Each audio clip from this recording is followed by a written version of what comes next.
Assalomu alaykum, hurmatli prezidentlarim. Hammalar yaxshimisizlar? Xonadonlar tinchmi? Bolalar, oila, quyonlar degandek. Xo'p, biz hozir endi srochniga majaya 2 kundan beri iltimos qilyaptilar. Aytdim va endiligi beryapman va endi garadokka. Endi biza janu va endi anaqalarni ko'rsatishga ruxsat yo'q videoda. Lekin bizani vayennilarimiz qanaqa quyonxona qilganini ko'rsatmasak gunoh bo'ladi. Unisiga ruxsat bor degandek. Xo'p. Juda ham ko'p yozishyapti, nimaga chiqmayapsiz? YouTube'ga kam navo bo'lib qoldingiz. To'g'risini aytaman, вообще vaqtim yo'q, umuman vaqtim yo'q. Tamam, ora-orada men qilyapman, video roliklar qilyapman, lekin mana hozir soat 7 dan keyin qo'yaman deganda, yo'q vaqtim bo'lmay qoladi, yana bir narsa esimdan chiqib qoladi. Shu bilan bola chaqa, baribir meni uyimda ham 3 ta bolam bor. Unga qarash kerak, boshqa qarash kerak, yana anetta 4 ta bola qo'shildi ustalar. Ularga qarash kerak, osh-ovqat, boshqasi. Shanga ozgina pererivlar bo'lib turadi, mana shunaqa. Xafa bo'lmaysizlar. Ozgina tomosha qilinglar. Bugun ham juda ham nima deydi? Kunim soat 7 da oldin 8 da boshlanardi kunim, hozir 6 da ham boshlanyapti.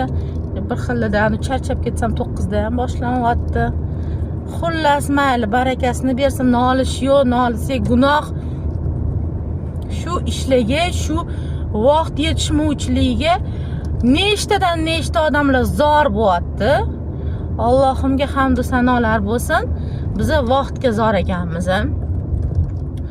Shunga unumli o'tishimiz uchun ozgina men yo'qolib turaman. Stroyka tugaguncha, xudo xolasa 1 oyda tugab qoladi degan umiddaman. Bilasizlar, stroykaning ishi o'zi emas.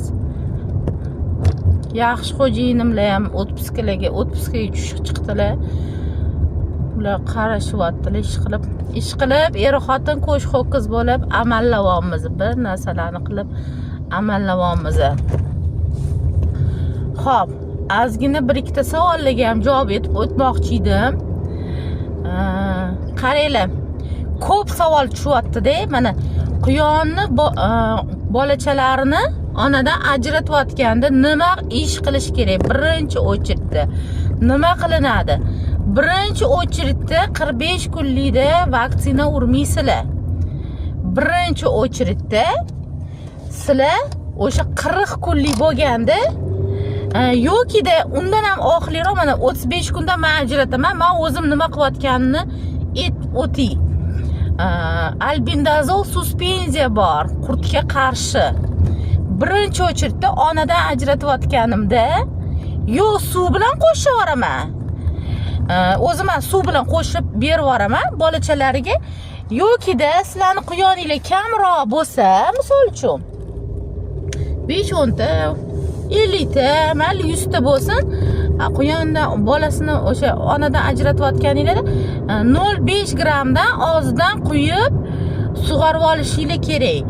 Keyin o'sha 35 kunda sug'argandan keyin 45 kunlikda vaksina ish qilinadi.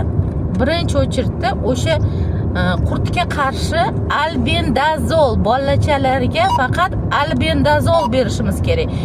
Hech qanaqa ivermektin mumkin emas bolalariga. O'shani biling, bu juda mana shu oxirgi kunlarda juda ham ko'p berilayotgan savol. Birinchisi 35 kunda albendazol, ikkinchisi o'sha vaksinatsiya ketadi undan keyin. Vaksinadan keyin o'sha xolasanglar profilaktikaga antibiotik berasizlarmi? Yo'q, undan keyin antibiotikdan keyin xolagan vitaminni sug'orasizlarmi? Xullas, birinchi qilinadigan ikkita ish o'sha. Undan keyin vaksinatsiya qachon qilinadi? quyonimiz 3 oylik bo'lganda, 3 oylik bo'lganda biza birinchi xolasanglar yana qaytadan albendazolni sug'oringlar. Xolasanglar ivermektin qilinglar. Uni уже bez razницы. Atak men hozir praktikamda o'zimda bo'layotgan ishni ozgina aytib beraman. Baribir alben sug'orilish kerak ekan degan xulosaga chiqib kelyapman deyman. Alben baribir o'sha azaldan birinchi ichki qurtga qarshi narsaga albendazoldan yaxshi narsa hali topa olmadim. Ana unda bir aytdim. Nima? Ivermektin plus yana qanaqadir dori bor edi, esimda yo'q. O'sha dorini sug'ordim dedim, lekin unaqa zo'r natija ola olmadim men nimagadir. Baribir o'sha albendazol ekan. Endi biz so'yamiz, ichini ochib ko'ramiz u baribir. Ta'sir qilganmi dorisi, ta'sir qilmaganmi, baribir o'sha xohlagan natijamni olaman. Balki ishlagandir. Balki endi sug'ordim-ku, balki o'sha ukolini qilganimda boshqacha natija bo'lgan bo'lishi mumkin. O'shanga biza o'sha nuqul esimdan chiqib ketayotgan narsa, o'sha albendazolni to'g'risida gapirib ketmoqchi bo'laman. Nuqul esimdan chiqib ketadi. Mana hozir payti keldi. O'shani eslatib o'tay deb sizlarga aytyapman bu rolikdan. Xo'p. Ikkinchi revaksinatsiya уже 3 oylikda qilinadi. 3 oylikda ikkinchi revaksinatsiya o'sha xolasanglar Rabivak, xolasanglar nima edi? Assosiatsiyon vaksina. Kim nima top olsa, assosiatsiyoni yaxshi yoki nima edi oti? Rabivak yomon deyolmayman. Ikkalasi ham yomon dori emas, yaxshi dori. O'sha narsaga quyonga chiqarilgan.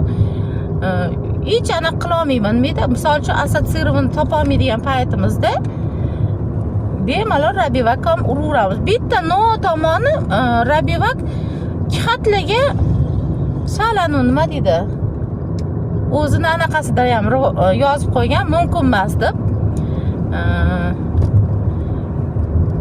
Qog'ozda o'shanga uncha men taklif qilavermayman, lekin oxirgi paytda assosiatsiyonni ham topib bo'lmayapti. Endi bo'ldi, assosiatsiyonni yo'q, emlamaymiz deyish kerak emas. Bu noto'g'ri. Bemalol o'sha Rabivakda emlayverasizlar. Bilasizlar, qaysi quyoninglar kihat, qaysi quyoninglar kihat emas, hammasi bilinib turadi. Yozib qo'ygansizlar. Shu masala kim nima kimdir yozuvdi menga. Yetib o'ting, qachon nima vaksinatsiya qilinadi. Xo'p, ikkinchi revaksinatsiya 3 oylikda bo'lgandan keyin har 6 oyda, ya'ni o'zi asosan mart oyida yoki men mart oyida qilmayman, martgacha bormayman. Fevral, sentyabr bo'ldi. Fevral bilan sentyabr общий vaksinatsiya ketadi menda.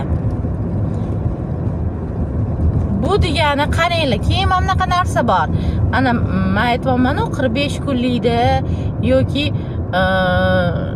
revaksinatsiya 3 oyda deganimda ham bitta narsa eslatib o'tmoqchiman. Agar men shu yoz bahorlarga to'g'ri kelmasa, qahraton qishga yoki nima edi, jazirama yozga to'g'ri kelsa, qilaverasizlar. Bu chuma kasalligi, bu mavsumiy kasal hisoblanmaydi. Bu любой payt havodan kelib qoladigan narsa. O'shanga kuzda faqat bo'ladi yoki bahorda faqat bo'lmaydi deb o'ylamanglar. Bu noto'g'ri. Bu mavsumiy emas, kelaveradi любой paytda.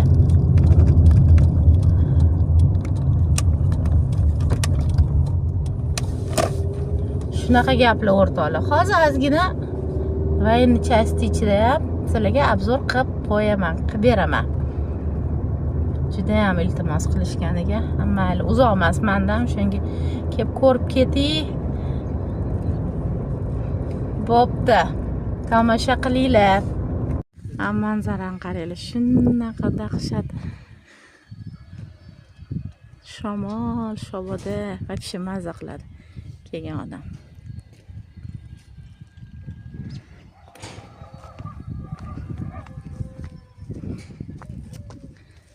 Mana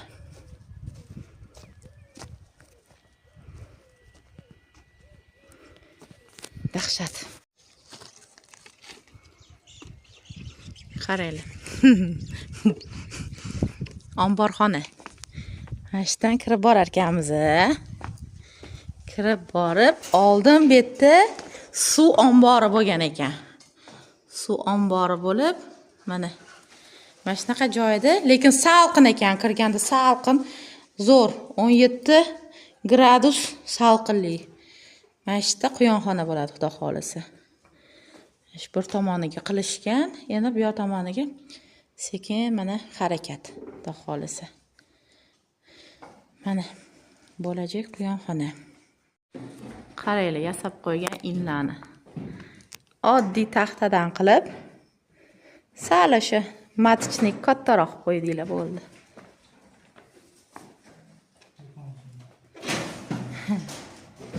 Mana. Mana bu tomonda ham qilishayotgan ekan, mana tayyorlab qo'yishibdi. Bu tomonda ham qilib qo'yishdi. Kesib qo'yish kerak. Oddiy suvlarni ham nipil payilka qilib, payenya qilib, mana bu yoqdan sekin qilishyapti. Mana sizlarga vayinlar.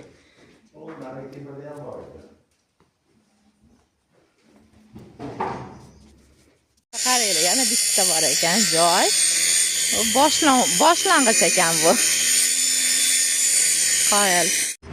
Assalomu alaykum rezidentlarim. Xo'p, отправка bunaqa issiqqa qaramasdan davom etyapti. Xudo xolisa. Salon to'la quyon, bagaj to'la yem. Xudo xolisa, Jasur akaga ketyapti quyonlar. Xo'p, Surxondaryo viloyati joy esimda yo'q, aniq. Ular Surxondaryoga ketyapti. Yana bitta отправкам bor Ishtixonga. Ularning ismi esimda yo'q, qaysi kimligi, odam ko'pligidan hammalarni esimda qoldira olmayman. Xo'p, Jasur akaga quyon, samets и bu yoqda samkalar.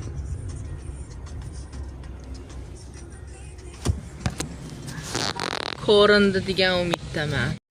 Xo'sh, rezidentlarim, Qumqo'rg'onga Jasur akaga ikkita samka, bu ham ikkita samka, bitta samets. Xudo xolisa 5 ta quyon ketyapti, Allohning barakasini bersa. Ikkita yemi bilan, xudo xolisa, mana. Bitta halda ketdi, hozir yana bittasi. Bittasini joylashtirib bo'lishibdi. Bo'ldi. Hammasi tirik, chotki. Yo'lga javob bermaymiz.